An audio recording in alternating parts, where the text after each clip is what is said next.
Liar. Everywhere. On netrootsradio.com.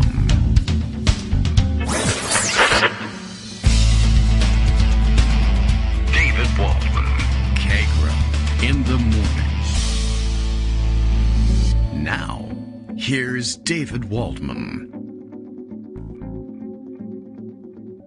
There it is. Okay, there's the button. Hey, good morning, everybody. How you doing? It's Wednesday, December 21st, Winter Solstice 2022. For those, who was it that tweeted this thing around, or tooted that thing around not long ago. For those of you observing gravitational orbit and orbital dynamics, I guess observing the laws of physics, it is the Winter Solstice. Though I did recently find out that, as it turns out, although I guess the winter solstice marks the shortest day, I guess the least amount of daylight here in the northern hemisphere, anyway, during the calendar year, the calendar we're stuck with now anyway, if you are reminded correctly by Jew who has it all, that this is a Gregorian calendar and not a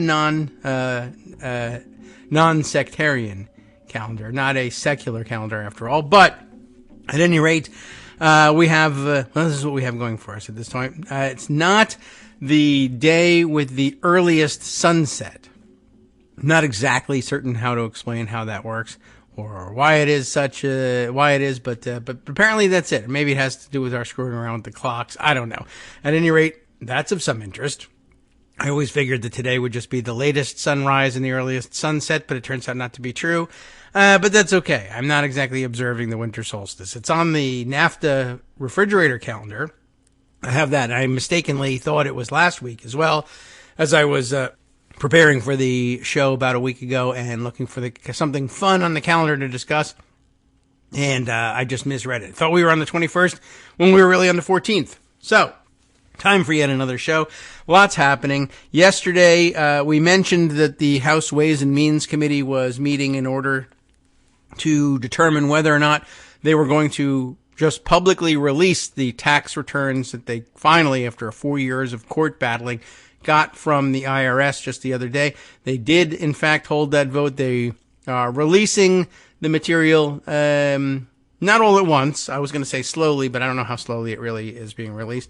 They have some redactions to take care of, so it's not all out yet. But of course, what there is pretty much what we expected to find, which is that he didn't pay very much in taxes and, in fact, got a giant tax rebate at some point right at the end of his presidency, which is pretty amazing. I think, let's see, Cory Doctorow, if I have it correct here, is in his Mastodon form, has tweeted along a clip that comes from CNBC, noting that on their 2015 federal return, Trump and his wife declared negative income of $31.7 million with taxable income of $0. The couple paid federal income taxes of $641,000 and some change, $641,931. In 2016, just in case you're wondering, I mean, there's lots of numbers associated with it, but the bottom line you'll want to know is the Trumps paid $750 in taxes the year he won the presidency, or quote-unquote won the presidency. $750 in taxes. And similarly, $750 in taxes in 2017. In 2018, I guess he finally admitted that he was in fact doing okay and raking in lots of money. And this time, the Trumps paid almost $1 million in income taxes, which is not much for how wealthy he claimed he was, but it's a sizable tax bill, but not quite $1 million, $999,466. And in 2019, $133,445 in taxes. 2020, standing for re-election, then of course having lost re-election and not going to be returning to the government, and no one would care how much taxes he paid. Not only did he not pay taxes, the Trumps claimed a refund of $5.47 million. Pretty incredible. So the United States government was supposed to hand over $5.5 million to them for the privilege of looking over their tax returns, but not telling anybody about them. Very interesting. Lots of dynamics, political, hypocritical, etc., surrounding the story here. And, well, we'll share all of that with you, I'm sure. Greg Dworkin collecting a raft of stories that no doubt centers on that, well, or at least includes that. It has to. There's no other way around it. It's the big story of the morning. And, let's go. Let's have him prove us wrong here. Just, we'll do it right away. Good morning, Greg. How you doing? Happy solstice, or sad solstice if you like sunlight. Happy Solstice Day. Thank you. You know, it's interesting. You were talking about the political ramifications in this tax stuff. And one of the huge values of a place like Mastodon or Twitter, yes, social media in general, is that you get to have conversations if you carefully cull your list and you have good people that you follow and who follow you.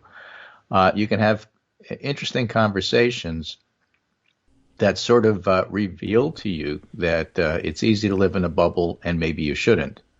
And maybe they shouldn't. And sometimes you get good stuff out of it. Let me give you an example. There's a center-right lawyer that we follow each other, and we've spoken to for years on Twitter. We're now speaking to each other on Mastodon. Nice. And this tax stuff came out. Yes. And one of the things that came out, since we haven't seen the actual taxes, they may be released in the next couple of days, the actual taxes. We've seen summaries. And you were quoting from a summary. And one of the things we learned is that whereas Trump claimed that he couldn't release his taxes because he was being audited, yes, it turns out, in fact, he was not at all being audited. What? Yeah, that turned out to be the case. Okay, so here's the question for you and why I bring it up. How do you interpret that?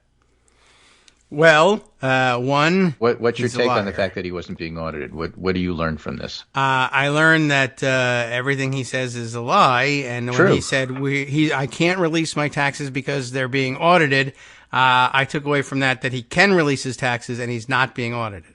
Right. Yeah. And, he's a jerk, so certainly you could take that away from him. Oh, yes.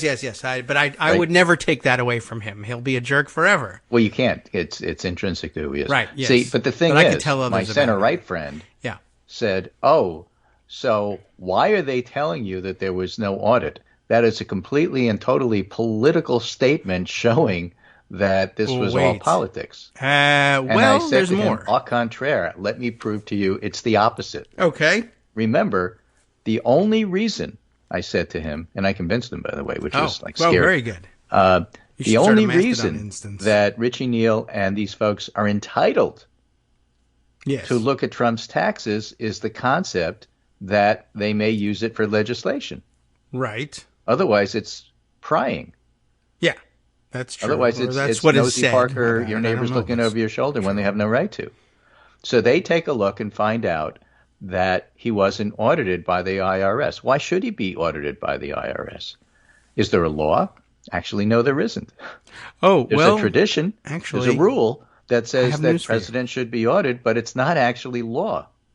I see. Oh, it's not law. It's simply tradition that they are audited? It's an IRS rule. Okay. All right. Which is not the same thing as the force of law. Okay. If you want to make it so that every president has their taxes audited, you have to pass a law. Now. Hence justifying why Richie Neal and the committee got this thing in the first place. That's right. And my lawyer center-right friend said, okay. Yeah. I guess that will do. Yes. I guess my initial reaction that it's all politics was, emotion-based, not logic reason-based. Well, you could help him save it. He could save face by saying, well, you recognize, of course, that all legislative decision-making is political. That's how we make our politicians decisions. Make the law. Yeah. So you can't get around the fact that politics has some, and you have to elect them in order to put them in that position. So you can't get around the fact that there's some politics. So sorry, except that also means that maybe you're okay. You're correct in a way. You can save some face, but if you convinced them, then screw it. Just stick with that. Well, yeah, but I mean, I'm right. Yeah. Right, absolutely, you're right. And this morning's news, I saw yesterday Bill Pascrell, member of Congress from New Jersey. He was tweeting up a storm about this because he's on the Ways and Means Committee and has been part of the team pursuing these returns for a long time, and monumentally frustrated by the crazy court battle over this thing that took 4 years. But he's had lots to say. One of his points of great interest, was that ordinarily the rule is that presidents and vice presidents, sitting vice presidents and presidents, are automatically audited, just to be, as part of the, if we're going to have an income tax system in this country where you can be charged money and audited, we ought to be on the up and up. The top officials ought to be going through this as well, make sure that there's no monkey business going on with their taxes. And for some reason, the IRS under Donald Trump, while he was sitting in office, just, for the first time said, we're not actually going to do this audit, which, of course, is quite amazing in its own right. It is. But then you get back to, okay, well, who said they had to? Yeah. And this has to do with, is it really a law? Was it delivered? How was it delivered? Did they It's see the piece of paper? All this stuff matters. Yes.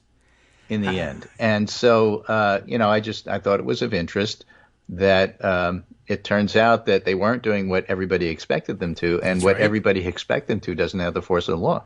That's important to know, because it is being circulated this morning more or less as, I don't know, I have to look back at the wording, but it certainly implied that it was a legal requirement, and it's not, and it's important to know I'm that. saying go check it out. Yeah, we should check that out. The other thing that I found interesting was that the IRS did, in fact, rediscover the importance of this practice, rule, regulation, whatever it is.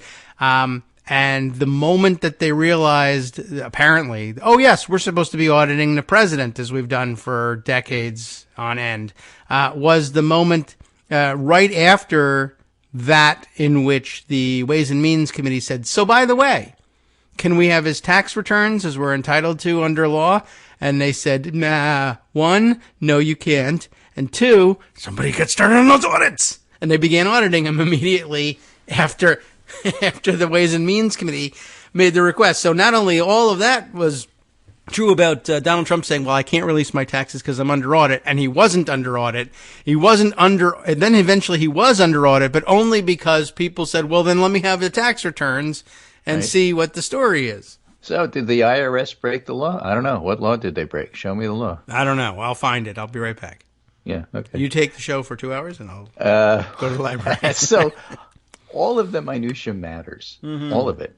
And so that Minutia, actually is just your all the minutias. It's a lead-in to some of the actions that actually were apparently taken, with announcement, for example, that there's this omnibus bill. Yes. And, many of the longtime listeners of this podcast will know that I am just a PIA to David when it comes to like process and rules questions, because I don't understand them. And it turns out they matter a whole lot. So there's this thing, the omnibus. And what is that? Yes, well, you have to fund the government. You have to do it before funds run out. Sure. And so you do continuing resolutions until you can decide the politics, and then you get the top line money about how much is going to be spent. Then you give it to the committees, and the committees figure out how it's all going to be done. And, I'm just a bill. And until it happens, it hasn't really happened. But what did happen is that they all agreed in principle to what they're doing. And now they have to get it done by Friday or the government shuts down. Okay. Well, hurry up. It's Wednesday. Yeah. Now, on Wednesday, the Senate has to do their part. And that could only be done if all 100 senators agree not to object to getting it done really fast, which normally in a political 50-50 Senate wouldn't happen. However, there's weather coming in, and they want to get out of Washington before it hits. And so it may be that global warming is the reason why the government doesn't shut down. Okay. Just, so keep an eye on all of that. Then it goes to the House, and then the House would pass it. Fine. That's not really my point. My point is, so this omnibus thing passes and the government is funded. What does that mean? Does that mean that if in the omnibus bill there's something that you liked and it goes to the president's desk and the president signs it, that therefore it has the force of law? And the answer is yes, sort of, maybe. It depends. Wow. For example, there's this Electoral College Act, maybe we'll have time to talk about. That got snuck into the omnibus bill. It's important. It helps to define what the role is of people like Mike Pence during insurrections, Yes.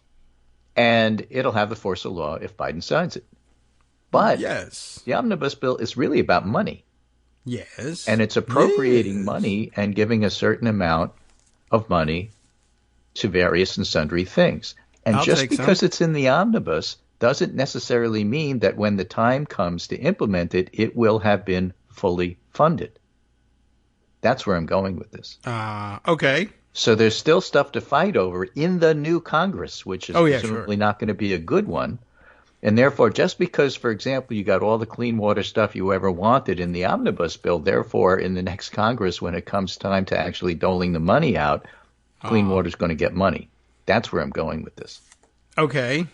And if, in fact, that interpretation is correct, it means that the Republican Congress will have a good deal of sway over what really happens, even though this more favorable Democratic Congress passed the omnibus. Yeah, it's So they weird how still we can have a sway lot back of and ways forth. they can muck things up. Yes. Don't turn the House into the House. Laws will change every couple of years. Yeah. So, that's why it's so important as to who the next speaker is, because the next speaker will certainly have some sway over how the rules for the next Congress will happen. Well, yeah. If it's Kevin McCarthy, he might not. Right, if it's Kevin McCarthy. But I'm not assuming it's Kevin McCarthy. I'm assuming Kevin True. McCarthy actually won't have the votes. That's possible. I'm just So I saying was looking that this morning, even if he is, some he of the can't names that have control been things. floated if Kevin McCarthy can't get the votes. Okay. So, Santa Claus, my that's my one. pick for probable speaker is Steve Scalise.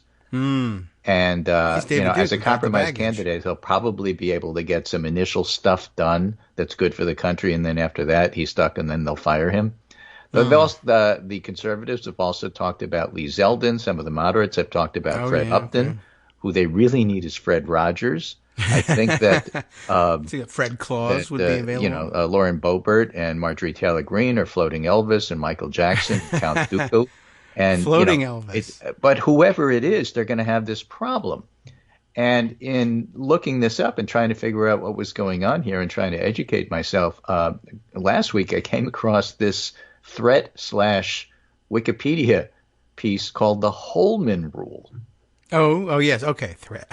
Where's threat/Wikipedia piece? What? Well, Holman Rule. I know. I got you now. What happened is that a bunch of Republicans, 13, a coven of Republicans, wrote Yes.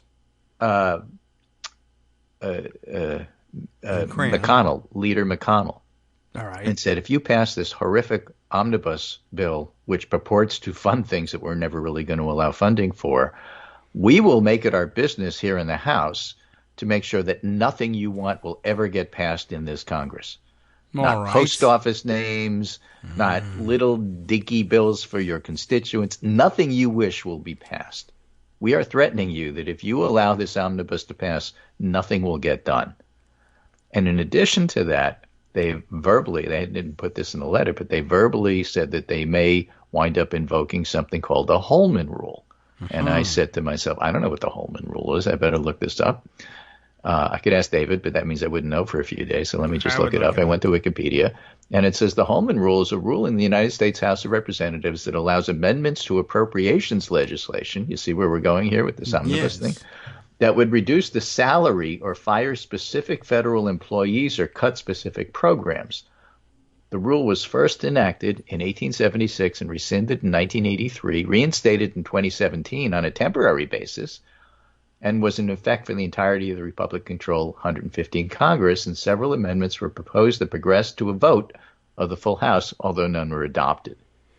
And then it was rescinded once more at the beginning of the 116th. So you could put it into the next Congress, which would mean that the next time you want to do an appropriations bill of any kind, it's in effect.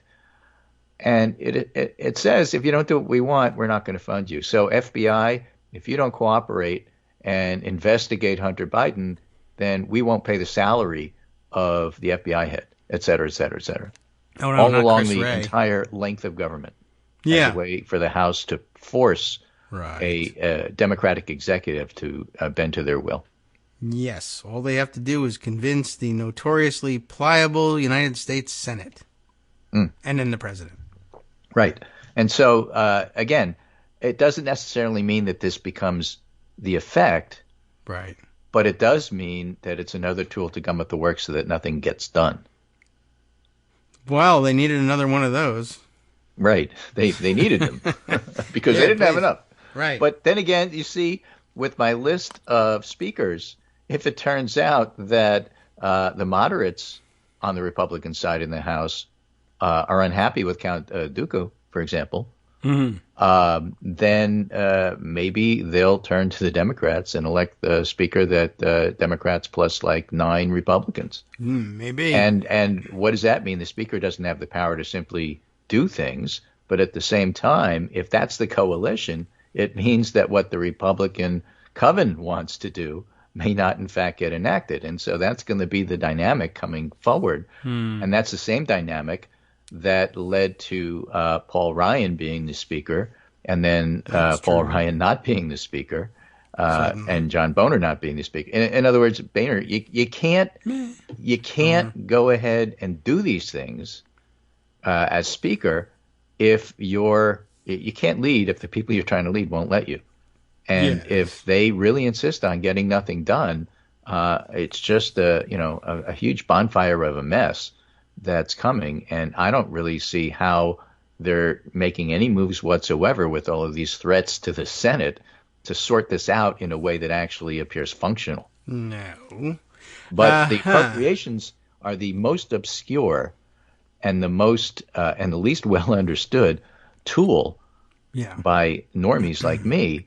And it just raises the point that, that's going to be one of their main tools to try to make sure that nothing gets done. Yeah. Well, I mean, I think that their hope is to use it as one of their main tools to do something, but it won't work. So it will end up becoming their main right? tool. If it's in the omnibus and it passes, it passes. But after that, they want to do another one and they're still under control. Yes. Then they get to really gum things up. They can. Yeah. I mean, I guess it sort of depends on how long this omnibus bill lasts. I guess they're probably at the end of the year like this and the end of an old Congress, they're probably passing something for the balance of the fiscal year. Maybe, but they could also just be kicking the can down the road till February or something like that. I don't even know what the actual terms of the timeline of the omnibus is. Sometimes they do. Well, it hasn't been settled yet. Sometimes. Okay. Well, then there you go. That might be one of the things they're fighting over. We'll see them try and do this stuff, and I guess there's going to be a lot of motions to adjourn daily. Now the Democrats will be in a position to do the Murdery Trader Green trick and spend most of the day making motions to adjourn and forcing the majority to come in and vote against the motion to adjourn, and then make another one when it loses and spend the day that way instead. Right. So for those of you who are sick and tired of all these long discussions about rules, I'm sorry, but I think that we're going to wind up talking about it a lot over the next year or so. Yeah, well, if you're a C-SPAN watcher, you'll be talking about it too. Yeah. There won't be anything else to do. Well, I think it's going to come up because I'm not looking for this Republican Congress to be particularly functional. So the question is going to be, what non-functional tools are they going to use to keep the reputation intact? Yeah. Well, they don't care about they do care about their reputation. They just don't have one. It's not a Republican Congress. There's a Republican House, the Democratic Senate, and it's barely Republican in the House at that. They may be indicted right out of their majority at some point. That's a possibility as well. But yeah, they'll attempt everything that they can. And this Holman rule, by the way, maybe this is just too okay. For all the time that too Republicans, esoteric even for us, for all the time that Republicans spent, say, crying that reconciliation is actually a huge break with the rules. It's turning the rules upside down, forcing a break to the filibuster that should not even be allowed, even though it's in the rules, and they've done it a million times as well. But it's one of their big refrains. It's a real departure from the rules to use reconciliation for things. The Holman rule breaks the standing rule against legislating in an appropriations bill. Ordinarily, you're not allowed to have that kind of targeted programmatic language in an appropriations bill. Appropriations bill is just a list of prices. How much money is each program getting, and the policy is left to the authorizing committees, and you can have language stricken from an appropriations bill on a point of order. The point of order being, no, this is legislating in an appropriations bill, and that's not allowed. The Holman rule is nothing but allowing a really obnoxious kind of legislating in an appropriations bill. That's part of the reason that they got rid of it in the 80s when they reformed the budget process. And, of course, they're bringing it back to break the rules, because it's awesome when Republicans break the rules and terrible when Democrats actually use the rules. We'll accuse them of breaking them, but it's an awful thing, and it's Hitler socialism when they do it, and but it's awesome strictly a House Reaganism thing. when we do. Yes, I guess it's a House rule. I suppose, I don't know whether the Senate ever had such a rule, but I'm sure that they didn't need it. They just, if the House was passing them appropriations bills that under the Holman rule had such language in it, they could either choose to accept it or not. But Right. I guess And it really if they hasn't don't been accept used it for a and long strip it time. out, then other things happen. In Yeah. other words, there is still some control over this because there's a Democratic Congress, so some of this is just hot air. But some of it isn't, and so we'll have to sort we'll it out. see. For right now, we still have a Democratic House, and Yeah. so this omnibus isn't going to be an issue. But right. Going forward, things will be.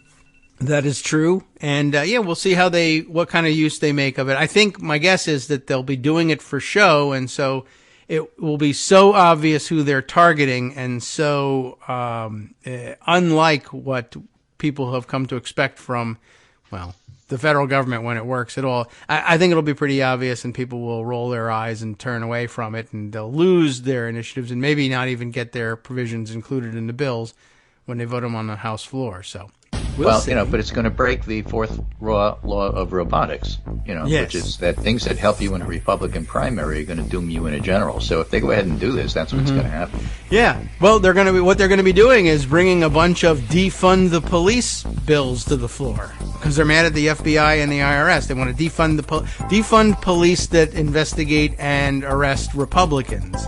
Good luck with that. So, okay, I heard that was a bad message. I don't know. We'll see whether it works this time.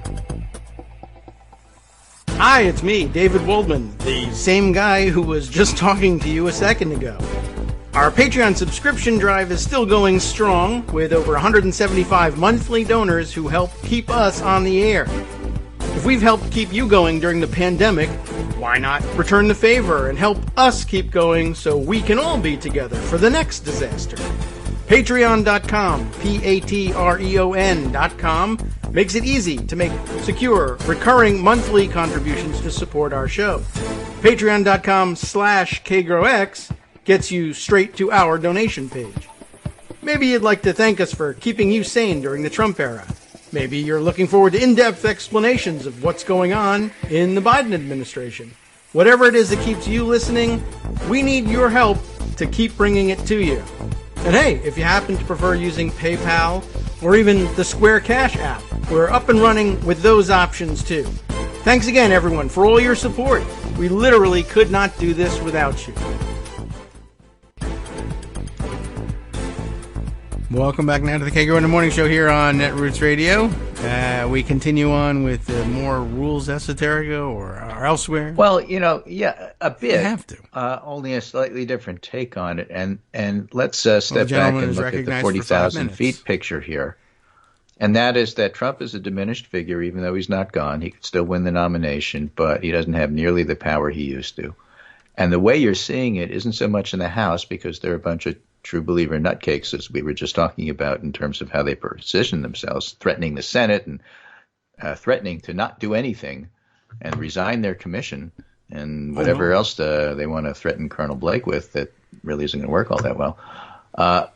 But that's the overall big picture.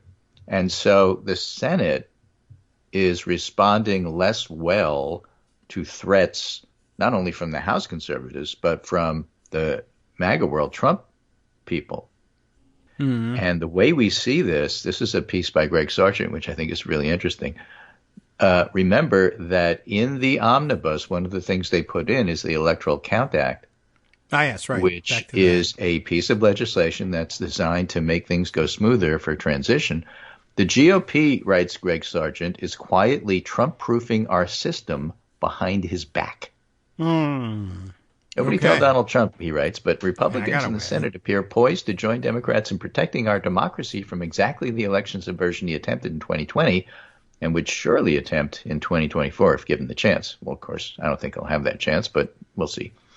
The omnibus spending bill has been released, and buried inside it are provisions that would reform the Electoral Count Act of 1887, which governs how Congress counts presidential electors. For those of you in the first part of the show who wanted a specific reference for what am I talking about with this omnibus bill, this is it. Okay, Trump's effort to subvert his presidential re-election loss exploited many weaknesses in the ECA that would be fixed if the omnibus passes, as it is expected to do, despite, I would add, the threats of the conservatives in the House. By the way, an interesting point there that they haven't reformed the Electoral Count Act, I guess, or at least it was originally written in back when they thought the Holman Rule was a great new idea.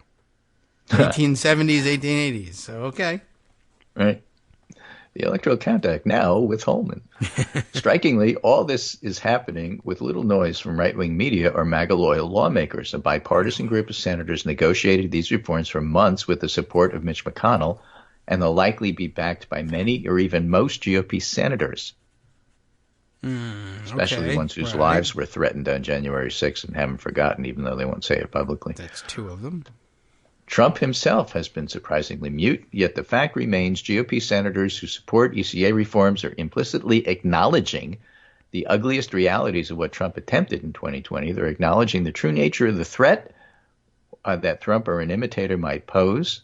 Just about every main ECA reform in the omnibus responds directly to what Trump did. It would clarify a vice president's role in counting electors as ceremonial. Trump pressured his vice president to halt the count. It would raise the threshold for Congress to nullify legitimate electors. Trump got dozens of Republicans to object to Joe Biden's electors. Reform would combat state-level subversion. Trump pressured GOP state legislators to appoint sham electors for himself. I think he'll be indicted for it, but we'll see. And if not nationally in Georgia, but I think he'll be indicted both.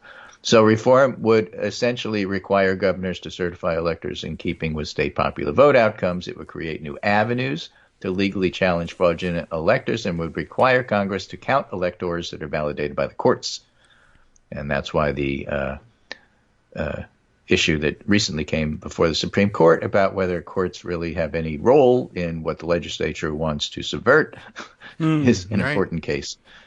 That's true. Right. So it's often said that reformers must avoid fighting in the last war, but these reforms also fight the next one. If a GOP state legislature appoints a losing candidate's electors in 2024, the GOP-controlled House counts them under current law. That could produce a stolen election, but ECA reform will make that much harder to pull off.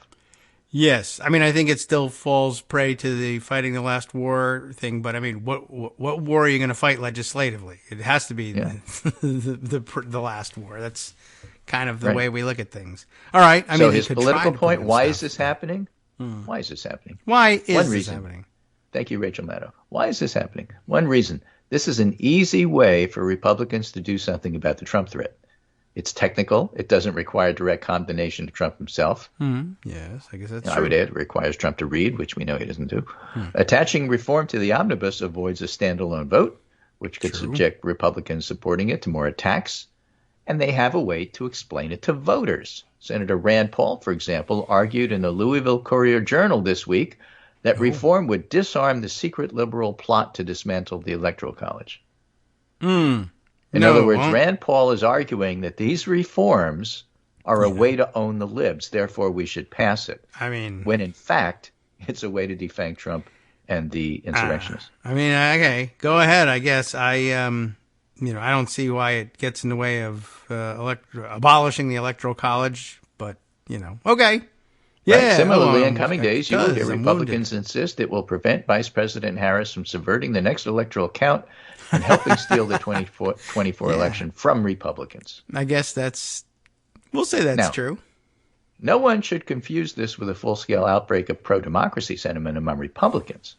All right. Okay. Most support making voting harder. Many are actively working to sabotage a full national reckoning with Trump's insurrection.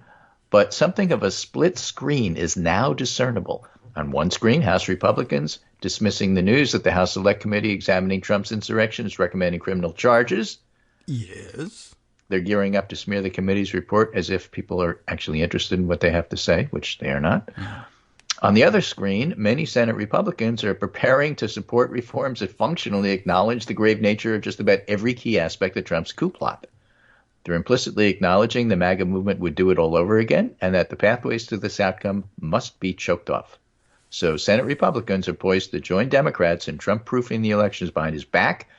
It's sobering that this is happening at the very last second with insurrectionist Republicans set to seize control of the House, but at least it appears close to getting done. Yes, that's true. I mean, credit for that. We'll take it. Right. By the way, credit to you also for managing the phrase MAGA loyal lawmakers. I want to see you try and do that 10 times. MAGA loyal lawmakers. Yeah, we can do that. So the idea here is Yes. that there's a lot going on behind the scenes that help Republicans get rid of Trump, even though they won't do it directly. Here's another one. This is from Jahan Jones writing on Joy Reid's blog on MSNBC. Okay. Ronna McDaniel? Ronna Romney McDaniel may have helped bury Trump with January 6th testimony. Well, I would like to help bury Trump. Yeah, the RNC chair has been slavishly loyal to Trump, but her January 6th testimony may have helped seal his fate. Wow. Okay. Right? What a Romney, The after RNC all. chairwoman is far from what you would call an ever-Trumper. In fact, she's shown more fealty to the former president than just about anyone. But when all is said and done, she may also have played one of the larger roles that just about anybody played. This possibility became clear Monday Mistake. Okay. during the House January 6th Committee's final public meeting, which, by the way, took place after the show for me Right, I couldn't do it. on Monday, so I haven't talked about it. But it was a pretty compelling summary of what was going on, Oh, yeah. where right. criminal referrals for Trump were laid out. And thanks to previous hearings, we already knew some of the details. But in the video, you'll see her testify that Trump put her on the phone with John Eastman to discuss obtaining assistance from the RNC on a call made from the White House switchboard. Yeah, that's not right. That's not proper.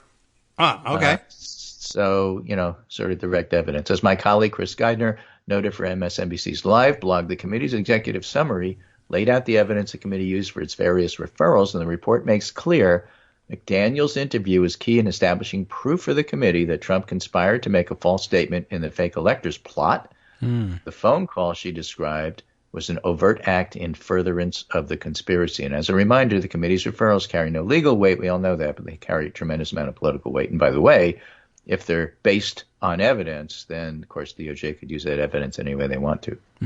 Yes, true, right. Okay. All I'm of up this for is the particularly referrals. interesting, given that McDaniel is currently bidding to become RNC chair. Again. And so one must wonder if he's having some second thoughts about her. What a difference a year makes. And so, you have all of this going on in the background, and every single piece of it, whether it's his taxes and what they show and what they don't show, and whether it's the January 6th committee referral of criminal charges to DOJ, whether or not that has any legal weight, which it doesn't. It's all political, and it's all part and parcel of, okay, I like Trumpism. I'm really into anti-woke, I hate whatever you like stuff. But can't we pick somebody better than Trump to do this? Because, he has a lot of baggage here. So there's a lot of that going on, and that's why, he's something of a diminished figure. Sure, you can look at a morning consult poll and find that he's still leading DeSantis by a lot. That, to me, just tells you a lot about DeSantis' weakness in name recognition, as all these polls do. Remember, whenever you do a poll this early, typically you dismiss it as saying, oh, well, look, that guy's in front. Too early. Name recognition. Well, do the same for Trump. All right. Same. Oh, yeah. Oh, I see. Yes. We should. Yes. Discount his lead. Just because he's leading, discount it. It's name recognition. That's right. He discounts things all the time. $99 for NFT trading cards, for instance. This is Philip Bump writing in the Washington Post. No, the January 6th committee didn't make Trump stronger. These folks don't get it, that when they come after me, people who love freedom rally around me, Trump said. What doesn't kill me makes me stronger, he says. I know. 50-50 odds, everybody. Yeah, setting aside the statement's dude who quotes Nietzsche vibe, the former president raises an interesting point. He's made a political career out of parlaying criticism into support, casting himself as the eternal target of devious, desperate hubs of power. Was it true then that the House Select Committee's investigation bolstered his standing among Republicans or Americans more broadly? Nope. No, as it turns out. Turns out that's He not true. sucks. Wow. And then goes ahead and presents the evidence and actually his popularity has, as USA Today put it, cratered. Now, he still retains high favorability ratings from Republicans, so we're often talking about split screens. Yes, but the only thing that matters are the people who elect him in the primary. Well, I suppose if that's your focus, it's not mine. I'm far more concerned about what happens in the general and his view from all Americans, and not just the ones that you think are Americans. Mm-hmm. So, he's crating with the general public, and there's no way he would win a general election. He'd be a terribly weak candidate. If the Republicans run him, he'd get clobbered. And so that's why I don't think in the end they're going to run him, because they really don't care about Trump. They just care about winning and owning the libs. Yeah. Well, we'll see where he stands in a couple of years and whether he keeps people in thrall. The Hague, hopefully. Yeah, right. Well, that's a good place for him to stand. And as it turns out, by the way, the special prosecutor taking over the case has an actual history of dragging presidents of other countries into court in The Hague, after all. I did see that information. Of course, he was the president of Kosovo, and I think that's maybe a different scenario, but not that different. We had our problems here, insurrection, etc. We're not that stable. My advice to them is Putin first. Okay, yeah. I mean, if you're going to do it in The Hague, that's fine. It's fine if he goes first. Putin earned it. He's a bigger problem, and we can probably more or less take care of our guy. You do Putin. Yeah. Well, we'll object if they haul him into The Hague anyway, for some reason. But if they were busy with Putin, then we could just say, well, we're just trying to lighten the caseload over there. Yeah, that's all. So famed Trump whisperer Maggie Haberman writes in the New York Times, a diminished Trump meets a damning narrative. Former President Trump's current woes extend beyond the report by the House January 6th committee, but the case the panel laid out against him further complicates his future. I don't think anything can save Donald Trump, said former Representative Carlos Corbella. You'll only hear this from former people. Yeah. Republican of Florida. He's decidedly on the path to irrelevance. He reduces himself by the day. He's right, but you won't get that from current people because they're too afraid of their keeping their current job. Right. But, as I put this in the pundit roundup and I added, remember, for some Republicans, everything is good for John McCain. And also, there's a red tsunami coming in the midterm. So when you look at their analysis, keep in mind who's doing the analysis. Okay, fair enough. I mean, they were kind of wrong about that tsunami thing. Right. And at the same time, I had a fun look at how the New York Times was writing up this tax stuff with Trump. Oh, yes. Here's their headline. Release of Trump tax returns could herald a new era for taxpayer privacy. Revealing private documents risks a tit-for-tat with Republicans. Except they clearly don't know what tit-for-tat means. Yeah, and so, what are you going to do? Make Joe Biden release his tax? Wait, he already did. Yeah. Right? Yeah. So I thought this was Doug J. Balloon stuff, who writes the Twitter feed about making fun of the New York Times, both sides-erism. Right, the pitch bot. Yeah, okay. Right? This is back to fairness and tradition are back in vogue, but it all can come back to haunt Democrats. Yeah. It's pretty amazing. And just to give you an idea how amazing it is, let me present to you an alternative way of telling the same story from the ultra-left, overly woke Bloomberg. Wow. Those guys are practically communist. Yeah, GOP strategists say Donald Trump's double whammy of the January 6th committee referrals and tax return case will further hobble his latest bid in the White House. Hobble. Okay. That's a Thanksgiving themed comment there. Yeah. Hobble. So, and you can use the GOP angle if you want to, because this is Robert Costa from CBS News. A veteran GOP strategist who's close to several 2024 camps tells me Trump rivals smell blood, says allies, donors of Hogan, that's Larry Hogan, Sununu, that's Chris Sununu. Yeah. Cheney, that's Liz Cheney. Right. Christie, that's Chris Christie. Not the Count of Monte Brinkley. All see opening for their picks to make enough of this case. Others close to Pence, Youngkin, DeSantis are watching and waiting. So basically, everybody except the New York Times sees this as bad for Trump. The New York Times sees it as potentially bad for Democrats. Sure. It is such this is all good for John McCain move. It's incredible. Yeah. Although sometimes now I wonder, with the very heavily Democratic-leaning New York City readership and, liberal enclave readership around the country, it's a bit of a chicken and egg story now. I'm thinking about liberal hand-wringing and worrying about the outcome of elections versus New York Times style reporting on any political issue. I don't know what's causing what, but they seem to go hand in hand, right? We always think right up to the last second, well, there could be, or what if there is a red wave? We could all be losing, and these are terrible issues, and we what if there ran is on the wrong stuff. Yeah, right. And and it comes from reading the New York Times, maybe. Yeah, I don't know. It's pretty weird. Yeah, but their political coverage is pretty awful. They love talking about tit for investigational tat, reporting is fantastic. Yeah, nobody does it like they do. But They the can tell you political what reporting happened. and their headline writing is just terrible. I guess that's it. I can tell you everything about what happened. I can't tell you anything, or I can tell you the opposite of what it means. Francis Wilkinson writing in Bloomberg, truth is reasserting itself over Trump's lies. Too many Republican members of Congress still believe in conspiracies about the 2020 election, but voters seem to be moving on. That's really the point. It doesn't matter as much what Marjorie Taylor Greene says. It matters how voters vote. And voters pretty much rejected what the Republicans were selling in places like Arizona, Pennsylvania, Michigan, arguably places that matter. Yes, they seem to get a lot of focus from Trump, especially when they go Democratic.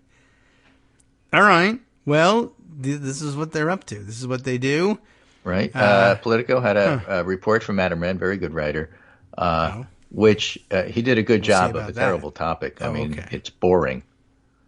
No, let's in that sense, terrible topic. Okay. He's got a huge problem. Mike Pence is struggling to find his path back to the White House. You're right. That is boring. You're correct. There is no path. I mean, that's it. You don't have to read it. But I would direct you to it because there's just an absolutely fantastic graphic picture at the very top showing Pence's dilemma. It's really well done, I think. Sort of artsy. Pence's dilemma. Where to go?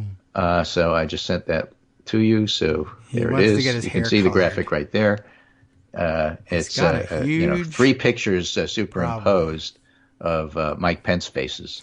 Mike the Pence outward worrying face about something to the public, confident and always ready with the absolutely correct line with, of course, a fly on his forehead. But one of the pictures is him pensively looking down, thinking, "Oh my God, how do I get myself out of this?" That's true. I can't tell the difference between the other two pictures. They appear to be the same picture, more or less. Yeah, this is my that's his blue steel look. This is what I present to the public, and this is what I'm really thinking. And so it's a really good picture.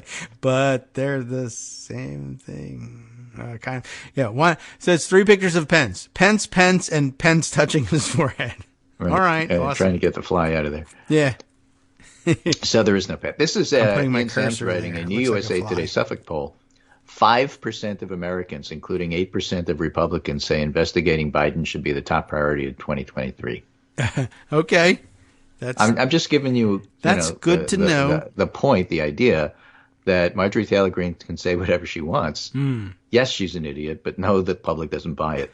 Yeah, well, like you were saying at So the don't beginning fall for about the New York bubbles. Times. I mean, that's the murdery Trader Green MAGA bubble. There are people who believe that everybody believes that, and the truth is, you just told us, 5% of America. There's a huge chunk of MAGA missing from that. And the interesting thing is what's in second place. Of course, the economy is in first place. Everybody knows that. Yeah, 36% think that the Congress and Biden should focus on inflation and the economy. But coming up, number two. Focus on number two. Threats to democracy, 12%. Really? All right. Yeah. So for all of you who said, this committee, January 6th committee, you're making too much of it. It's not going to mean a thing. It's going to kill us in the election. Yeah, and it actually turns out to be incredibly important. As is post-election government. It's not rules. People do not care about the minutiae rules that I'd love to cover on the show with David, but they do care about governance in the sense that they want stuff done. I guess that's true. That is a remarkable thing that, first of all, it was highly ranked, which was like the first entry they've ever made. No one's ever polled survival of democracy. This is the second one because it came up in the MSNBC Wall Street Journal poll before the election when we made the point that it really matters. Right. And people tried to pretend that it didn't or that it was stupid or they didn't really care about that. And then it comes up second and out of nowhere because it's never been polled out of nowhere because it never they weren't covering it before. And then it came out of nowhere because I didn't see it coming. But not only does it survive, does it survive their doubting? It survived the election. The election is over, And by the way, you'll also notice that like among Republicans who said the biggest issue is crime, the biggest issue is immigration, the biggest issue is Hunter Biden, and then the election goes, they lose, and nobody's talking about crime. Crime is 5% in this poll. Okay, so there's 5. At it's least. Tied with investigating the Biden administration. Yeah. So right, nobody's talking about any of those things because the election is over. One thing that survives high in the ranks post-election, and post-election in which the Democrats do fairly well, is still protection of democracy. People must really like democracy and want to hold on to it. And it's, I think in the end, you'll probably look back on this. There'll be pundits there saying, why did I stake my reputation on doubting the American public's dedication to democracy? That was dumb. But then again, who cares? Because I stake my reputation on dumb things all the time, and I'm still a pundit. So crime and investigating the Biden administration each come in at 5. You know what ranks higher than that? 5. Abortion at 8, gun control at 8, climate change at 9. Well, okay. Democratic issues, immigration at 10. Threats to democracy 12. It's not surprising immigration would be there because that's all you hear on the news. You can't do crime anymore because nobody cares. Now It's the threat to the border that we didn't hear about for a month. We're now hearing about every night. Mm-hmm. Because Title 42, whatever that is, they never explain. Biden is trying to rescind Title 42, which we won't explain to you is related to the pandemic and suspending, controls, infection controls. But we're going to present it as Title 42 is a way Biden wants to make sure that illegals come across the border. Yeah, open border, man. Well, we're not going to explain it, but we're going to present it as such. Therefore, Biden administration wants to get rid of Title 42, and the courts won't let him.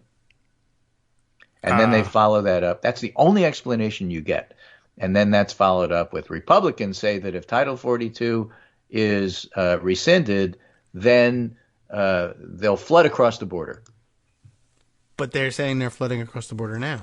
Yes, but they'll flood across the border even more. They'll be wetter as they flood across. The water will be wet. Okay. All right. Well, I guess that makes me feel, I guess there's a subtle difference. Like the 2 pictures here of Mike Pence that I'm still staring at. Now, Title I feel 42 like thinking about things allows the U.S. government to prevent the entrance of people into the country during public health emergencies. Yeah. If there is no public health emergency, then Title 42 shouldn't apply.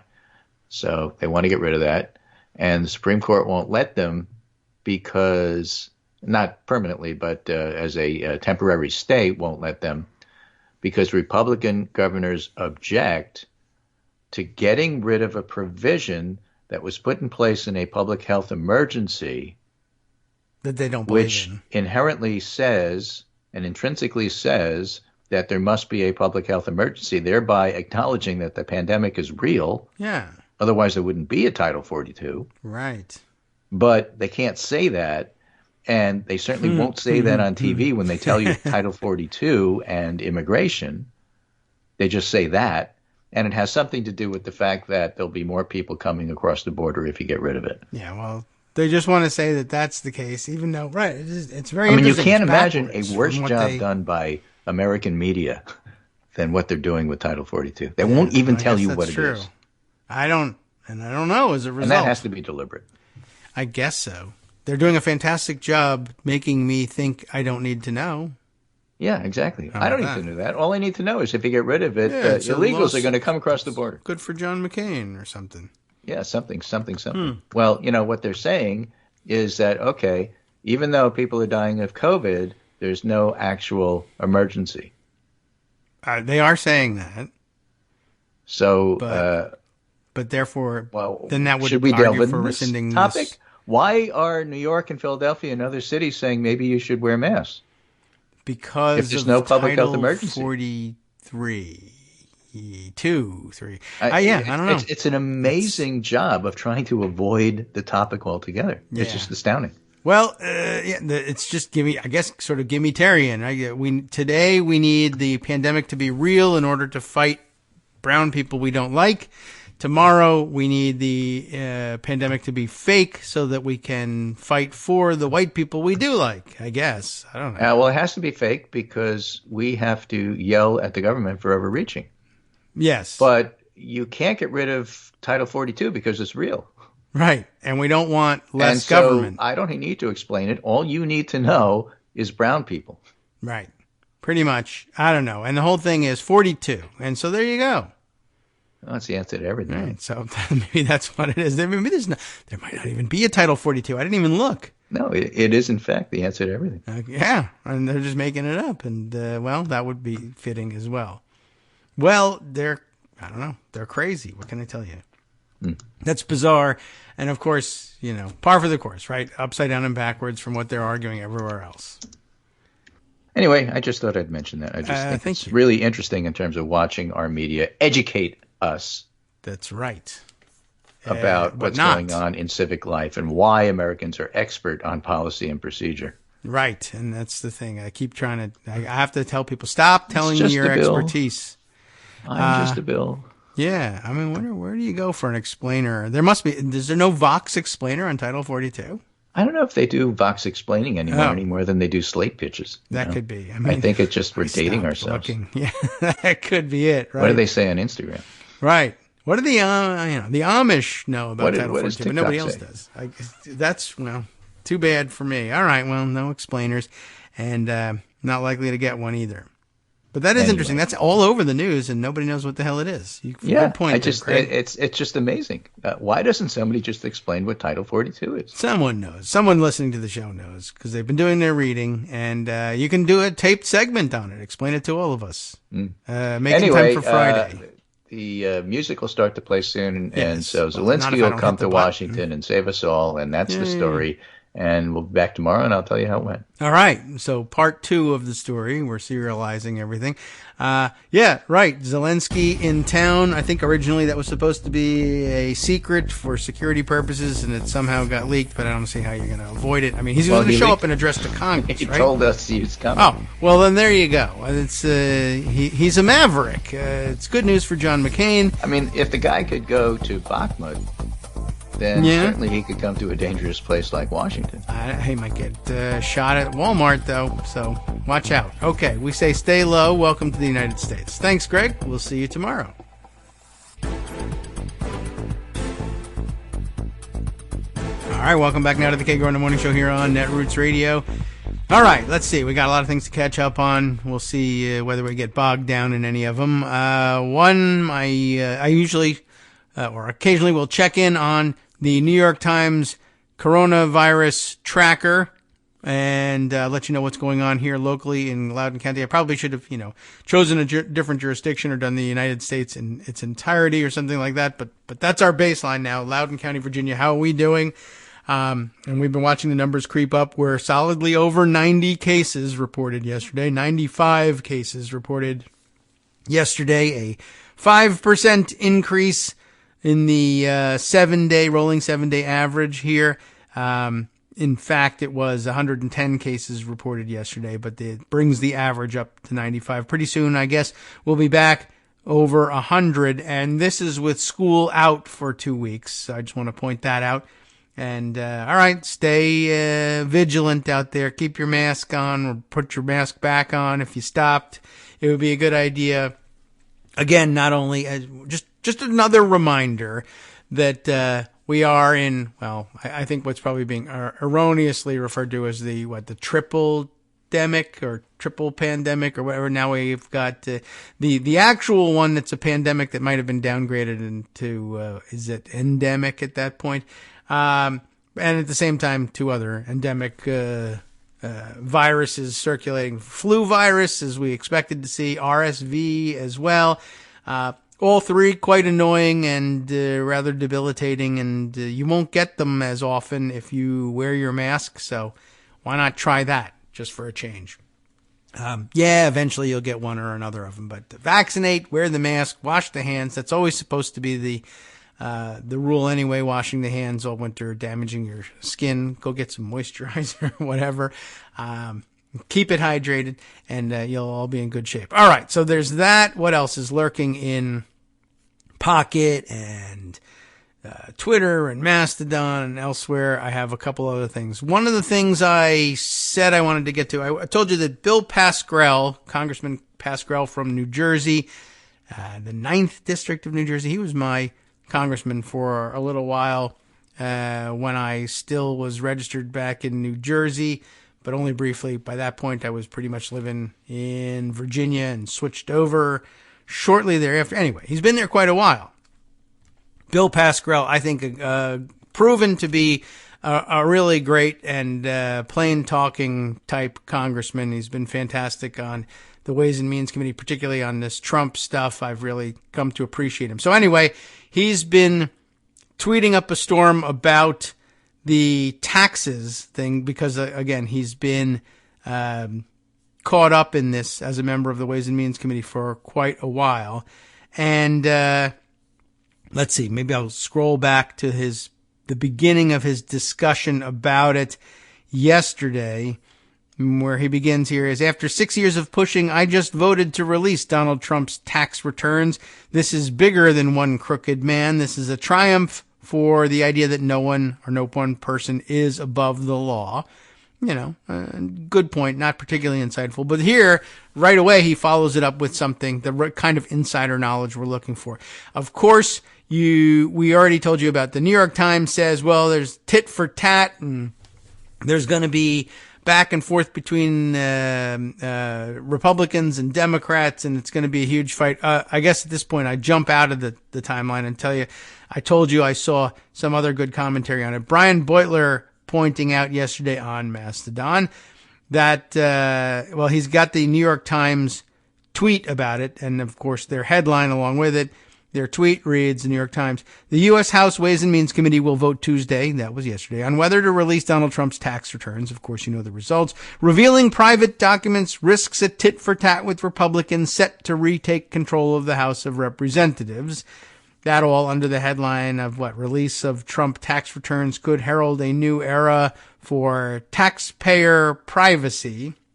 They're worried that in order to get back at Democrats, the Republicans will use the same rule to reveal the private tax return information of some, private individuals or public servants for that matter that Republicans want to target. And there are a number of problems with that, not the least of which is, as Brian Beutler points out, there is, of course, no tit for tat because Democratic presidents post their tax returns online. So, you're really going to sick burn on Biden. You republished, you scraped information from a public website and put it up on your website.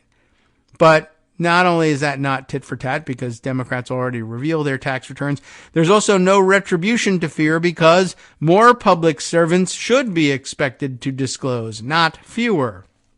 So to the extent that they reveal more about the taxes of public officials, good. We shouldn't fear it. So I thought that was a pretty good point and worth mentioning as well. Let me bookmark that so that I can return to it later on. And then Bill Pascrell making further good points on the subject. See if I can find my way back to it. Here we are. Pointing out that Republicans are fuming that we just voted to publicly release Trump's tax returns. They're making threats. But here's a fact for you. Fact, in 2014, Republicans voted to release the private tax information of 51 different taxpayers as part of a sham probe. Republican lies and hypocrisy know no bounds. There is a link here. We'll follow it. But a couple of things to be distilled out of that one. One, it can't be Republican tit for tat in the strictest sense, unless it's tit for tat, I guess. If if you follow the timeline here, if there is tit for tat, then I guess at the risk of sounding weird and awkward and using the component words of tit for tat, the problem with it being tit for tat is the move to release Donald Trump's tax returns in this mode of thinking is the tat and not the tit. See? Right? The tit comes in 2014 when Republicans conduct their own probe and release the tax information we'll have to find out who are these 51 taxpayers. And so there's the 2014 tit and it's the 2022 TAT right now, as it took us 4 years to get around to the TAT. I guess that's another thing, too. What would be really interesting would be for Republican members, the Republican chair of the Ways and Means Committee in the next Congress, to request somebody's tax returns. I mean, it wouldn't make any particular sense to ask for Biden since they're being released, but maybe they want to check it against what's being released. Maybe they suspect that the release is being selectively edited in some way, and they ask for Joe Biden's tax returns. What would be hilarious would be for the Treasury Department to say, no, you'll have to sue us for it. And it's like, well, they just had this case in court. And it went all the way up to the Supreme Court or whatever. And, as it happens, the law is exactly what the law says it is. There should have been no argument in the first place. But you spent 4 years arguing about it. Well, that argument nonetheless is over. And the answer is that yes, the chairs of the Ways and Means Committee can request the president's taxes. And it would be funny to then say, well, the case says that they can request Donald Trump's taxes. Well, but they meant for it to be broadly applicable. Well, the case says so-and-so against so-and-so. And this guy, Biden, is not one of those two so-and-sos. You're going to have to prove to me that this applies generally. I mean, it does, but go ahead. Take your time. Anyway, I find that pretty interesting. Plus also, as Bill Pascrell frames it here, this release of 51 taxpayer returns was part of a sham probe. I don't know what they were probing. We can take a look at the link and see if that affords us any explanation. But it's interesting because, and maybe, again, this is another one of those stories that every Republican accusation is a confession. They were upset that there was a sham probe going on in trying to get a hold of Donald Trump's tax returns, and they know it was a sham probe because the last time a Ways and Means Committee tried to get this information, it was a sham probe. We know because we were the ones conducting it. So, maybe that's it. So what is the link to, by the way? It's a link to a academic paper of some kind. Preventing Congressional Violations of Taxpayer Privacy is the title of the paper. It's in Tax Lawyer Journal or whatever it is. I guess this is it. Or the various places in which it was published. The Tax Lawyer in 2015, Virginia Public Law and Legal Theory Research Paper, and Virginia Law and Economics Research Papers. All published this thing. George K. Yin of the University of Virginia School of Law, publishing this thing in March of 2016. I think you might get a flavor for it just from the first paragraph or so of the abstract. This article claims that the U.S. House Ways and Means Committee violated the law in 2014 when it voted, strictly along party lines, to release to the public the tax return information of 51 taxpayers. The committee acted under the belief that an obscure tax law provision authorized its action, but the provision required the committee to have a legitimate purpose for the disclosures, and incredibly, the committee failed to satisfy this almost trivial common sense restriction. So by the way, for all the screaming that they did throughout the Donald Trump tax returns case, that there needs to be a legitimate legislative purpose for requesting those things. The reason they know that is because they already broke that law in 2014. That's pretty amazing. By the way, I guess I'm beginning to get a picture of what it was they were doing here and who were the taxpayers that they targeted. Although the disclosures occurred in connection with the committee's allegations of possible criminal misconduct by a high-ranking IRS official, and here, just so you know who we're talking about, Lois Lerner. Remember when they were lodging all sorts of fake complaints about her, targeting Republican and conservative nonprofit groups for audits, Tea Party groups, because they probably should never have been nonprofit in the first place, but targeting them for audit and letting any liberal group do anything they wanted. That was all turned out to be bogus accusations, but they, I guess, were probing her and other high-ranking IRS officials and releasing their tax information in order to do what? We don't know. Well, anyway, most of the return information released was completely unrelated to the oversight objective, and no disclosure was necessary to support the committee's claims. In fact, there does not appear to have been any purpose whatsoever for the disclosures other than possibly providing a partisan political advantage to the committee majority. Because the speech or debate clause of the Constitution insulated the committee from prosecution for the violation, the incident reveals a serious gap in taxpayer privacy protections. A future tax committee, for no legitimate reason, might release with impunity the return information of any taxpayer, including sensitive information belonging to a political enemy of those controlling the committee at the time. If that worries you, and it should, console yourself with this. What if there was a 4-year process of running it through the courts at every single level in order to test whether or not the purpose was legitimate enough for the release to go forward? And at the end, it was the judgment of the judicial branch, that it was actually fine, that they actually were in compliance with this minimal requirement of having some legitimate legislative or oversight purpose. If it takes 4 years of testing in the courts to actually get the documents, maybe that would be okay. But when Republicans did it, they bypassed the whole thing. Now, why weren't people suing about this? That I don't know. Maybe they were. But very interesting, and it turns out that in 2016, this alarm was raised, and it was a serious gap that was exposed at that point. Remember now, the headline yesterday in the New York Times, release of Trump tax returns could herald new era for taxpayer privacy. You mean that new era that we entered in 2014 without your notice? I mean, maybe they had a headline about it. I don't know. And that in 2016, an academic study established, with a fair amount of backing and research and source work. So for, about 10 years now, or going on 10 years since it happened in 2014, not so much for 2016, but at any rate, we've had pretty ample warning, I think, of this new era, which actually started yesterday, as opposed to 2016 when they discovered that this was an enormous problem.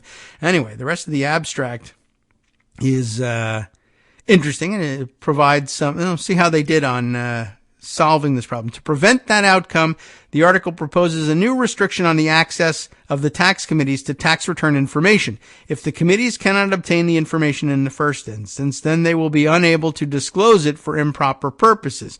The proposal respects the legitimate need of the tax committees for the information by giving exclusive access to a congressional staff intermediary who would be responsible for conveying necessary information to the tax committees while preventing improper disclosures. In other words, a firewall or what do they call it when the DOJ, I forget what they were, the screeners who take a look at things and screen it for privileged information. I forget. There's a terminology that they use for it, and as soon as it comes back to me, I'll say, how could I forget that? Anyway, if, as claimed in this article, the intermediary's actions would likely not be protected by the speech or debate clause, then restrictions placed on the intermediary's discretion in order to protect taxpayer privacy rights could be adequately enforced. Since today's majority on a committee may obviously be tomorrow's minority, it behooves every legislator to take action to prevent illegitimate disclosures in the future. This was a great worry for Republicans when they then lost control, I guess, of the committee. But when they had control of the committee, piffle, who cares? So anyway, there you have it. Very interesting note then from Bill Pascrell. This is, wow, you'll never believe it, Republican hypocrisy. Then, of course, he goes on to note, thanks to the tweets of Arthur Delaney from HuffPost, Democrats say the Trump tax documents they obtained show that Trump was not getting audited in 2017, 18, and 19, despite the existence of a supposedly mandatory IRS audit for sitting presidents. That, according to, that's Arthur Delaney reporting that and then attaching C-SPAN video of, I guess, the discussion at the Ways and Means Committee. Pascrell comments on this tonight. We learned the IRS failed to follow the law he says the law, and did not audit Donald Trump for years. Oh, yeah, and Trump was lying when he said he was under audit. So I don't know whether that's a casual reference mistakenly to it being law or whether that clarifies things. Or not. He is on the Ways and Means Committee. You'd hope he'd use the right language. And then let's see. Here, a tweet from Don Beyer, who we mentioned yesterday, being retweeted by Bill Pascrell. On April 3rd, 2019, Ways and Means Committee Chairman Richard Neal wrote the IRS to request Trump's tax returns as part of our committee's oversight of the IRS's mandatory audit of presidential tax returns. That's what's so interesting here. I mean, it took them a long time to get around to making the request. That's true. But when they finally made the request, and they, remember from the legal journal paper here, you're gonna want to have a legitimate oversight or legislative reason for requesting private information like that from the IRS. What is it that you're investigating? What we're investigating is there is at least a practice, if not a rule or much less a law at the IRS that says sitting presidents and vice presidents are subject to mandatory audits every year. Now, I hear tell that you might not be auditing the current sitting president, and I would like to know why that is, especially in light of the fact that the president insists that he is, in fact, under audit, but not because he's president.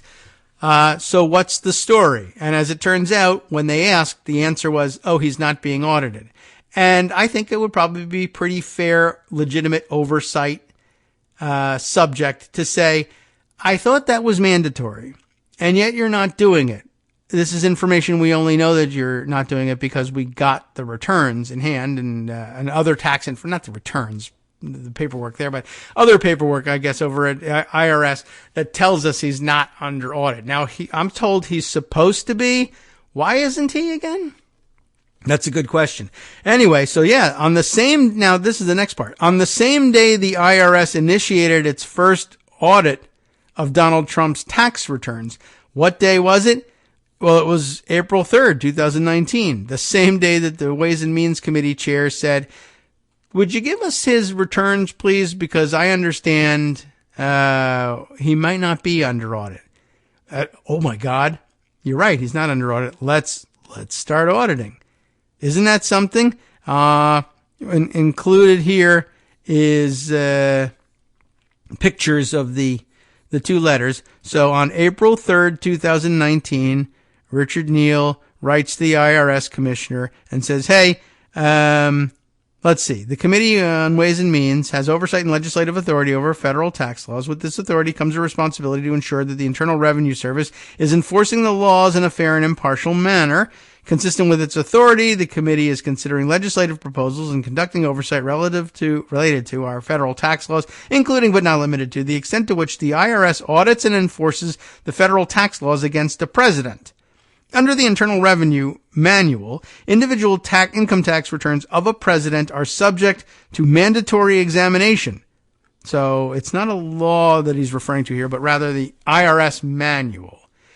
In the manual, it says presidents are subject to mandatory examination, but this practice is IRS policy and not codified in the federal tax laws. I think that's the real answer. It is necessary for the committee to determine the scope of any such examination and whether it includes a review of underlying business activities required to be reported on the individual tax returns. So then, pursuant to my authority, give me the damn information. Now, again, that request dated April 3rd. Now, as it happens, over at the IRS on April 3rd, they are also generating a letter. Dear Donald J. and Melania Trump, your federal return for the periods shown above was selected for examination. What you need to do, call me on or before April 12, 2019. You may contact me from 8 a.m. to 4:30 p.m. at the telephone number above. It doesn't say exactly who's writing it, but I guess the signature page is. But this is an auditor. All of a sudden, they realize we're supposed to be auditing this because we just got a letter from the Ways and Means Committee asking, are we doing the thing that's in the manual? We're not. Oh, crap. Wow. That's pretty amazing. Anyway, Then Pasquarel tweets a couple of C-SPAN video clips of him supporting his statement, saying, "Years ago, I called out Trump Treasury head Mnuchin for breaking the law to his face. He lied on TV." And here he is lying on TV. "Tonight, we learned I was right. He broke the law to protect Trump's taxes." Well, wow. How the hell do you like that? Anyway, then, of course, he wound up the day. I'm sorry. This is his pinned tweet, which is also interesting.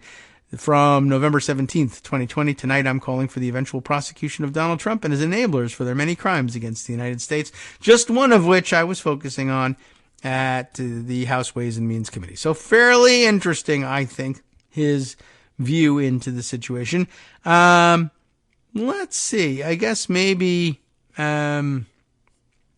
we just have a couple of minutes here before the last break.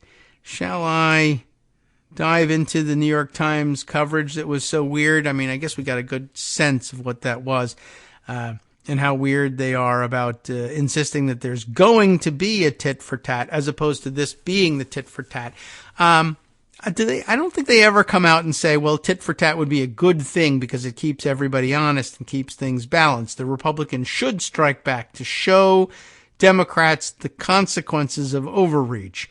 And if that's supposed to be the case, wouldn't it be a good idea at some point in this article, and maybe we have to read it to see whether it ever happens or prove the point that it doesn't, that they ever reach back to 2014 and say, maybe this Democratic, if not overreach, reach for Donald Trump's tax return information is the necessary backlash to balance the 2014 imbalance.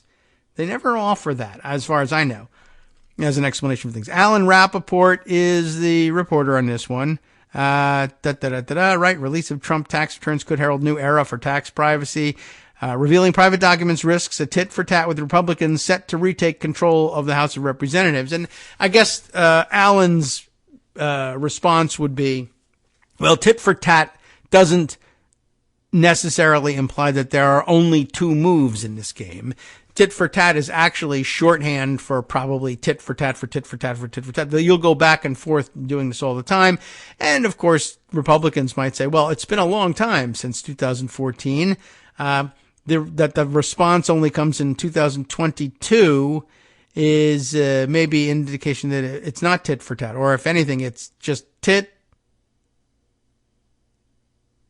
for tat. Like, it takes a very long time to get around to. Does that count as tit for tat? Tit for tat is also a triggering phrase for me, because I think back to when we ought to have been, and we were, and more people should have been discussing the possible impeachment of George W. Bush for various things back in the day. And the idea that you would bring forward a resolution calling for his impeachment, why they said back then, the New York Times type said, well, impeaching George W. Bush would simply be tit for tat for Clinton, for the Clinton impeachment. And well, no, not real. I mean, I guess you could try to view it that way, but I mean, isn't Clinton a tit for tat impeachment for Nixon? Oh no, that was too far ago. Too long ago. And so maybe that's it. They have a statute of limitations on their tit for tat game. But also, for people who want to frame everything as both sides and balance and both sides do it, won't you want tit for tat? Or why, what would you do with your storyline if there was never any tat going on? Both sides do it, but it takes them decades, or both sides don't do it, or we're trying to stop both sides from doing it. I don't really understand what they're trying to get at here. But anyway, he might argue that this isn't tit for tat, or that tit for tat can involve several rounds, I suppose. Anyway, as a presidential candidate in 2016, Donald J. Trump teased that the release of his tax returns was imminent, pointing to the scale and complexity of his wealth as a reason that he had so far bucked tradition by failing to release his financial information. I wouldn't ordinarily read this. It's not very enlightening, but I get to do his voice. I have very big returns, as you know, and I have everything all approved and very beautiful. And we'll be working on that over the next period of time. I can't even continue the voice because of how ridiculous it is. Over the next period of time. There's always a next period of time, isn't there? Anyway, that's what Trump said on NBC's Meet the Press at that time, adding, this is not like a normal tax return. Probably definitely true, actually. Anyway, the tax returns never materialized. Over the next 7 years, Trump first blamed an invasive IRS audit for his refusal to make his returns public. And then, as president, waged an extended legal battle against House Democrats who sought to force their release. Several years of tax return data obtained by the New York Times, in the meantime, showed that Mr. Trump paid scant income taxes over the years and detailed the financial struggles of his properties, yet the full scope of his tax history remained shrouded in secrecy. That could change this week, and it did. On Tuesday, the House Ways and Means Committee held that vote, and then they made their decision. This is written before they did that, and we'll see what's the whole tit-for-tat situation next. Sup, fam? It's your boy Darwin, a.k.a. Darwin_Darko, a.k.a. the most reasonable man in America, a.k.a. KITM's senior black correspondent. You might remember me from such recordings as Spacemen vs. Space Cadets and We Need to Talk About Joe Biden. Today, I want to bring you good news about that thing you've been struggling with. Do you suffer from giving too much of a damn? Do you turn on the series of tubes and find yourself outraged at the particular way some news organization strung some sentences together only to realize, nope, this is not some fictional hellscape? Well, guess what? You no longer have to accept the life of giving too much of a damn. You can do something about it, because even you, yes you, can be a show contributor. Now I know what you're thinking. Hey, Mr. Most Reasonable Man in America, I'm not some professional podcast talking guy. Don't worry about it. Do you have a smartphone or some other electronic recording device? Well, that's all you need. You too can have a segment where you can read us an important article and give us your take. Read one of your own original essays, or even just give us your commentary on something you'd like to share that's important to you. Fair warning though, side effects may include general punditry, having opinions and hot takes, getting stuff off your chest, and hearing your own voice. If your recording lasts longer than 5 to 7 minutes, please consult kagrox@gmail.com. That's KAGROX@gmail.com.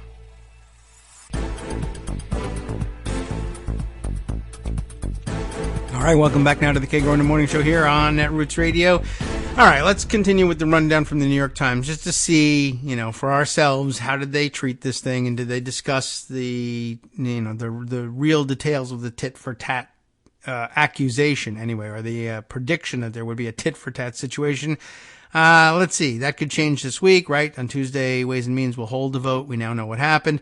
That action comes after the Supreme Court last month declined to block the Treasury Department, which oversees the IRS, from releasing the returns to Congress. The decision paved the way for the returns to be transferred from the IRS to the Ways and Means Committee. Now, in the days, so once again, let me just point out, the Supreme Court did that last month. That's November 2022. The request, as we know now, comes from April 2019. So 19, 20, 21, 22, 3.5 years between request for something that, the law is pretty explicit. 3.5 years of court battles, all the way to the Supreme Court, where they didn't argue it on the merits, but the Supreme Court basically said, this is not worth our time. It's pretty damn clear that the law is clear and everybody has decided it correctly so far, and we're not going to block the IRS from complying, even though as purely partisan actors, you might have expected us to do that, but we just decided not worth the trouble on that. Besides, maybe we're already plotting to participate in the tit for tat. That's yet to come. Anyway, now, in the days before they hand control of the House to Republicans, Democrats must decide exactly what to do with the documents. Now we've seen the decision made. The formal release of Mr. Trump's tax records would represent both a significant act of transparency, yes, and what some fear is the end of an era of taxpayer privacy. If so, it was a long, slow death beginning in 2014. And only coming to its conclusion now. We learned that French word for it the other day, right? Coming to its denouement, right? Okay. Well, anyway, do I use that correctly? Anyway, it would also raise questions about whether, in this case, Democrats on the House committee created a pretext for using their power as a political weapon against an opponent. That is to say, a Republican must have told them that that was the case, and now they say, well, this is the case being made by Republicans. Let's see how they make it. If they get revealed, it seems to me they ought to have a pretty good reason for why it's in the public interest, said John Koskinen, who served as IRS commissioner in the Obama and Trump administrations. It's a dangerous precedent. So that guy sounds like he's bipartisan because he was IRS commissioner in both the Obama and Trump administrations, and maybe he is bipartisan. But for an IRS commissioner to make that statement seems pretty ridiculous once we realize that he would have been on hand, presumably, when Republicans initiated their investigations into Lois Lerner and ended up with the tax returns of 51 targeted individuals and then released them to the public without any particular legislative or investigative purpose, were called out for it. And there's been academic papers written since basically saying this is like, I guess later it would become literally a textbook example. Presumably professors like this then go on to write or edit pieces for textbooks and teach people. This is the literal textbook example of how to use this authority wrongly without any legislative purpose or oversight purpose in mind. And that was the guiding principle for now 3.5 years of litigation to decide whether or not the underlying reason for the request was in fact substantive enough. And it went all the way to the Supreme Court and was validated. And yet still they get out of John Koskinen that, well, if they get revealed, it seems to me they ought to have a pretty good reason as to why it's in the public interest, what a dangerous precedent it is. And the court said, we've checked it out. Well, I guess you could argue, maybe I'm wrong here. Maybe the court is saying, well, it's perfectly fine for the IRS to turn those over to the Ways and Means Committee. Whether or not it's perfectly fine for the Ways and Means Committee to then make them public could be considered a different question, although I have to imagine that that's considered part and parcel of turning it over to members of Congress. Once it's in the hands of members of Congress, of course, as the abstract for the academic paper pointed out, once it's in their hands, they're protected by the speech and debate clause no matter what they decide to do with the information. So, I don't know. I guess it's arguable that you could say Koskinen is saying it's one thing to give it to the committee, it's another thing for the committee to vote to make it public. But I think it probably does make the point pretty well that I think that now the strongest thing going for it is to say, look, the IRS rules say there was supposed to be an audit going on, and Trump, claimed the whole time that there was an audit going on. The people ought to know that he was lying about that, and the people ought to know that for some reason the IRS didn't conduct the supposedly mandatory audits of the president, and probably some further investigation, if there could be further investigation. There won't be under the Republican House, but there certainly could be in the Senate Finance Committee, and I suggest that there ought to be. Why was there no mandatory audit going on? I would like to know. Was there any point at which one could draw is there any information out there that could help us draw the conclusion, plausibly, that it was at Donald Trump's direction that there not be an audit of his tax returns? If so, that would seem to be a fairly straightforward facial abuse of power. Not that it matters anymore because he's out of office, but perhaps it could help disqualify him from future office. Not in the most literal sense, but convince some people not to vote for him. We have, of course, the insurrection statute to use to actually literally disqualify him from office. Anyway, back to the New York Times. Presidents are not required by law to release their tax returns, but for decades they have done so voluntarily to demonstrate to the American public that they have nothing to hide. For years, Democrats have been angling for access to Mr. Trump's returns, using various justifications for why lawmakers should be allowed to see private financial data. In 2017, when House Democrats were in the minority, this is an interesting way of twisting this story. Watch this. Representative Bill Pascrell Jr., a New Jersey Democrat, asked his Republican colleagues to seek their release so that the American public could better understand Mr. Trump's financial ties to foreign governments and potential conflicts of interest. Republican lawmakers refused to comply.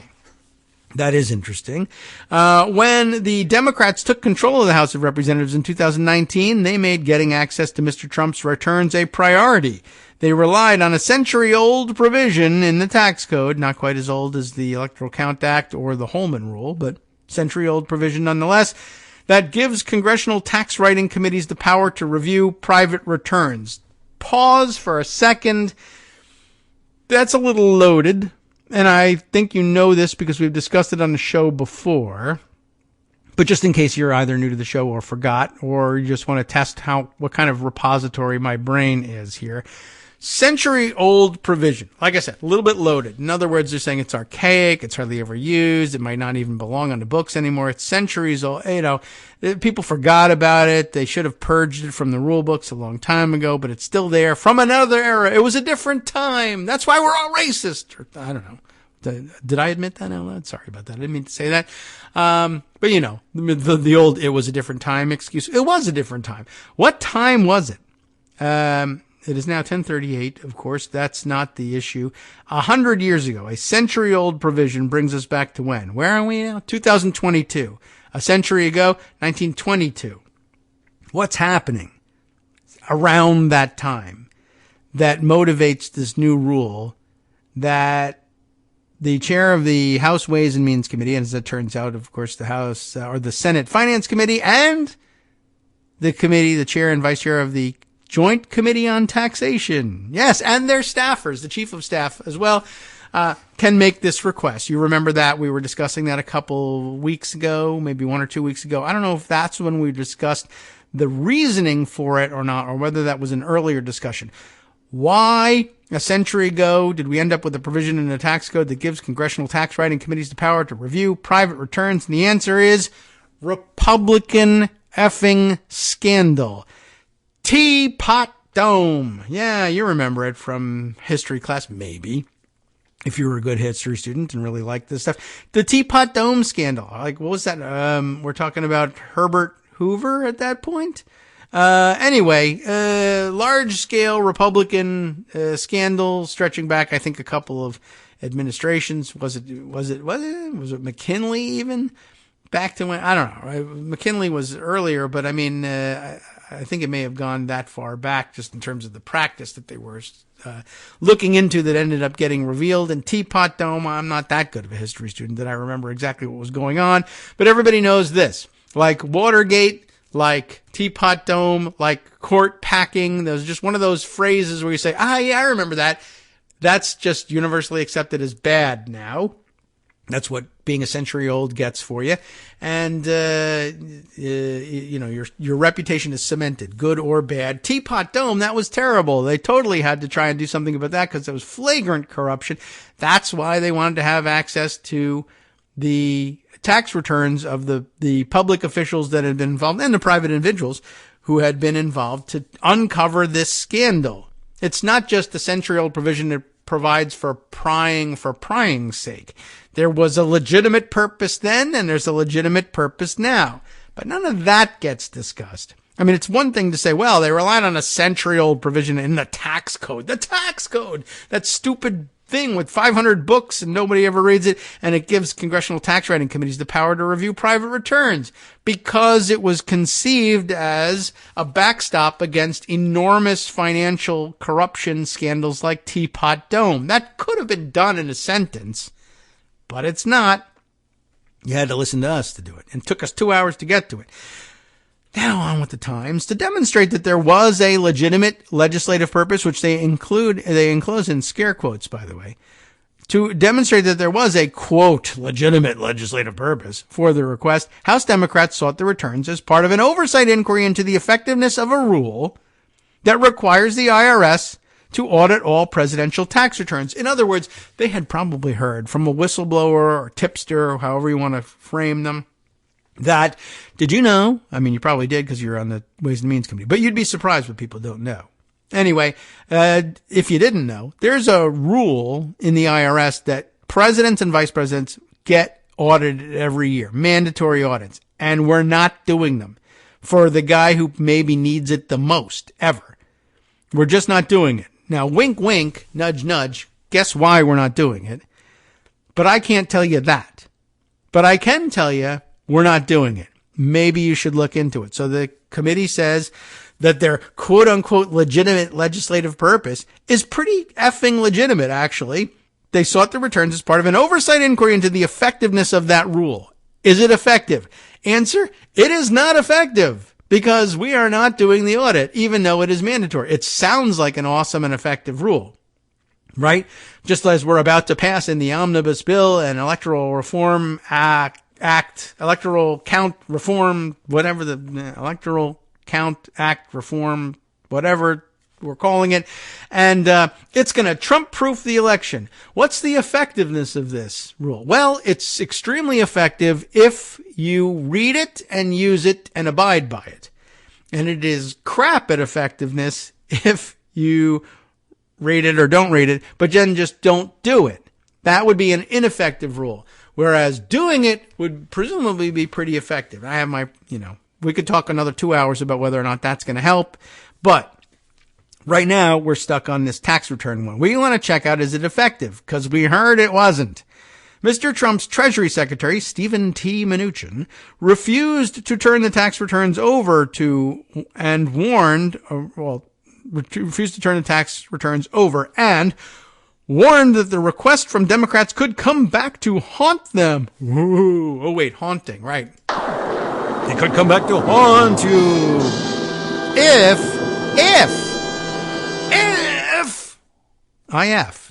if Republicans decided someday to weaponize the IRS. Holy macaroni. Guys, Alan, is that right? Alan Rappaport? Alan, how old are you? I got to check this out. Alan Rappaport. I'm going to look into this guy. I mean, it looks like he should be old enough to remember this. If they someday decide to weaponize the IRS, are you joking? I mean, just pit stop for just a second at the Nixon IRS. The Republicans have someday in the past, so you know about it, weaponized the IRS. I mean, it's already happened. But in case you don't remember Watergate and whatever, maybe you remember a little time in our history known as 2014.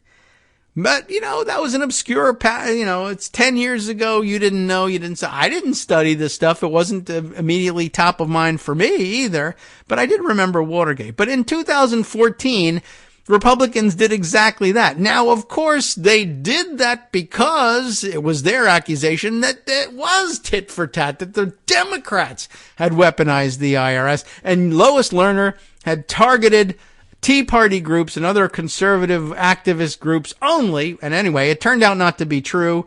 But, oh my God, woe betide the party who decides to weaponize someday the IRS. You're constantly weaponizing the IRS. And, if your storyline is tit for tat, then tell the story of the constant tit for tat that's already going on. Wouldn't that be interesting? It's the subheader of your piece. Oh my God, there could be tit for tat. The Times has learned exclusively that tit for tat has been going on for 40 years and maybe 100. As a matter of fact, we have this tip that there's a century-old provision being used. I wonder what the origin of that century-old provision might be. I don't know.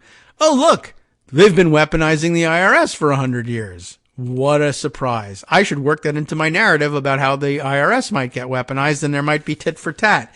This is amazing. Amazing failure. But except, not amazing in many ways. Par for the course, one might say. So there we are. That's where we left off. House Republicans are expected to make that argument on Tuesday when they attempt to persuade Democrats not to release Mr. Trump's records.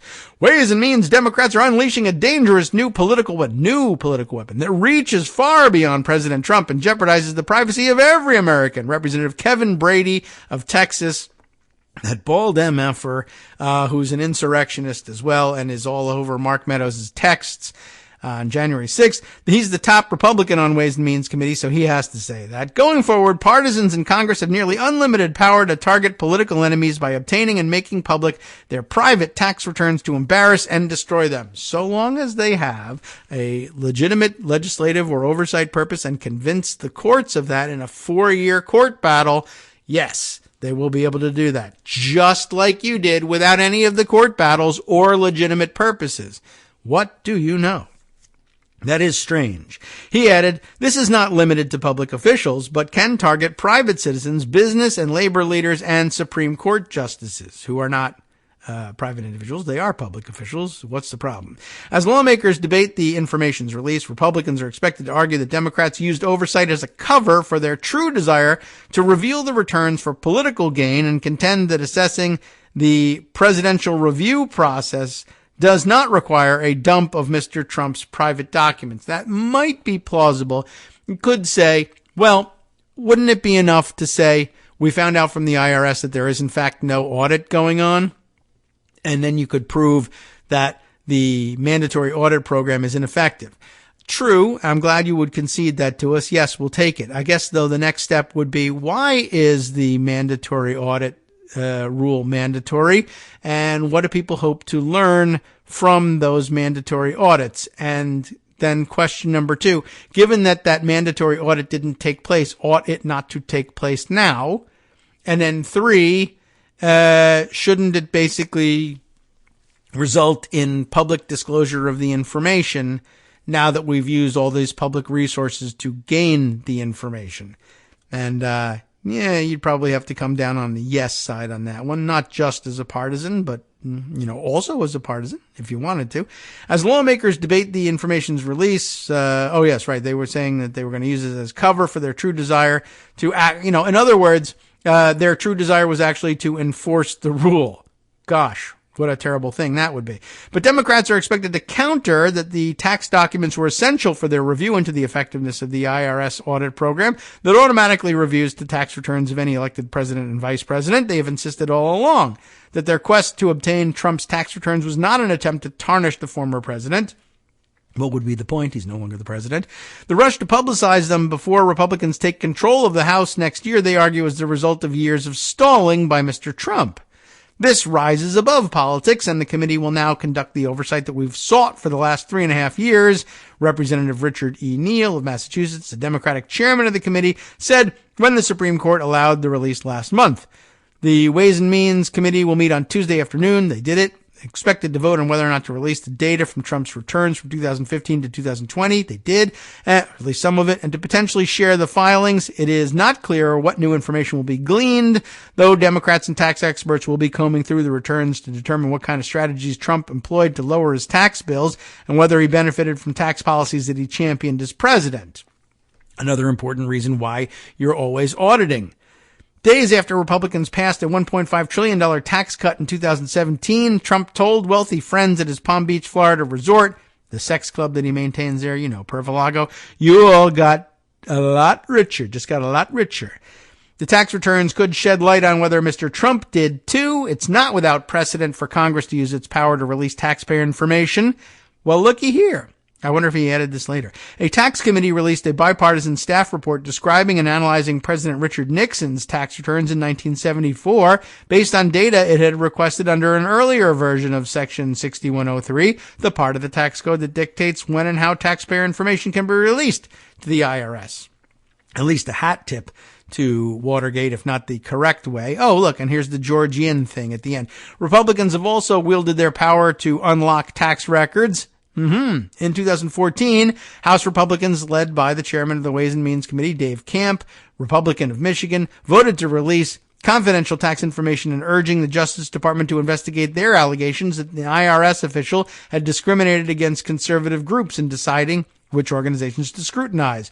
George K. Yin, an emeritus tax law professor at the UVA, said that the bar should be high for Congress to obtain Trump's tax returns and even higher to publish them. He's concerned that if the release of the documents is widely viewed as political, then a tit-for-tat scenario is likely to ensue. Now, he knows about the tit-for-tat and still says that tit-for-tat is likely to ensue. Yeah, it's likely to ensue. We're already in it. That's the end of tax privacy. To me, Mr. Yin said, essentially no one's tax information is really protected as long as you cross some interest who happens to be in power at some particular point in time, then we're all vulnerable. Well, we all were going to be vulnerable as long as there's an IRS. But I mean, I can tell you that it is interesting that Yin doesn't seem to give any consideration whatsoever to a 4-year legal battle testing the propriety of the release of the information. Although, again, it's a release to the committee and not necessarily to the public. But if there were mandatory audits being conducted, you could probably just take the word of the IRS that the audit's been properly conducted and we found thus and such information. But since it wasn't happening, we're going to have to do it ourselves, and we're going to have to do it quickly because politics dictates it. Republicans wouldn't let us do it slowly and deliberatively, so now we're forced to do it with the time that we have left. At least there's an acknowledgement of it, but still, it seems to me, basically he just borrowed Yin's mention of tit for tat, which is, kind of astonishing given that he should know the history better himself. And no particular interest in discussing whether 2014 or 2019 is the tit or the tat in all of that. I think they should probably work on straightening that out. I don't know. That outraged me quite a bit, but at least they did make mention of it, but it's buried at the end. It's important to note exactly where they finally placed this information and where they derived this idea that there will be tit for tat from. Very fascinating. And very interesting, too, that it's presented by the New York Times as Yin saying it's very dangerous because something, blah, blah, blah. And it's the source of the tit for tat worry. Whereas, at the same time, Bill Pascrell is using the very same report by the very same professor to say this is why it's justified. And the New York Times uses it to say this is why it's not justified. That's kind of fascinating. Anyway, a couple other stories that we wanted to get to. We'll wait for tomorrow, and I don't know what the story is going to be on Friday. I'm pretty sure I have to skip the show on Friday, which is fine. Everybody, I'm sure, would like the day off. Whether or not I can pre-record, open question. Whether or not I should pre-record, definitely a yes. Lots of material. Just where will I find the time? It's a busy season, probably for all of you as well. Let me take this moment then to share, I guess, at least a bit of a story or two that John Shiflett has proposed be covered on the show. Oh, and also to note that over on the KITM hashtag on the Bird site, there was a question from Mad Hatter who asked whether or not the motion to vacate the chair is going to be open to anyone in the House to put forward next year. And the answer is we don't know yet. They're still fighting in the Republican conference about how they will write that rule. We probably won't know that until early January 3rd, when they release that rules package. They might release it a day or two ahead of time. Then we'll find out how easy that's going to be. So, they may make their decision earlier and release it, but that's the deadline for us to figure that out. And they haven't told us yet. Now, what was John talking about? Let's see. He referred us to a couple of different stories.